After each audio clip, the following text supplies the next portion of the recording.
So hello guys, आपका स्वागत है टेक्ने में। आज मैं बात करने वाला हूँ। बात करने से पहले आपको इंट्रोडक्शन देने वाला हूँ। ये हमने सांप पाला है, जो कि आपको दिख रहा होगा। ये हमने डेकोरेशन के लिए रखा है।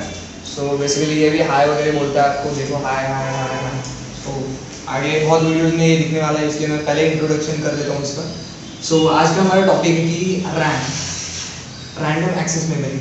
रैम को मतलब बेसिकली हर कंप्यूटर में रैम बहुत ज़्यादा नहीं होती है। मतलब अगर आप स्टूडेंट वगैरह हो, आपके कंप्यूटर में 4 GB रैम है, 8 GB रैम है। सो 8 GB is good, but 4 GB और 2 GB वाला है, उनके लिए मैं सोल्यूशन लाया है कि आज आप आपके घर पे जो पेनड्राइव है 4 GB 8 GB के जो पड़े हुए हैं, जो आप यूज़ नहीं कर रहे हैं, वो आप रैम की तरह यूज़ कर सकते हो। मतलब ये इज इक्वल टू ये है। सो बेसिकली ये कैसे करते हैं, पूरी प्रोसेस में डिटेल में बता दूंगा कि आपके पेनड्राइव को आप कैसे यूज़ कर पाओगे रैम के जैसे। और बेसिकली ये क्यों यूज़ होता है, क्योंकि अगर जो हाई पावर के सॉफ्टवेयर या गेम्स है, जैसे कि GTA 5 और सॉफ्टवेयर में virtual studio, so basically visual studio sorry.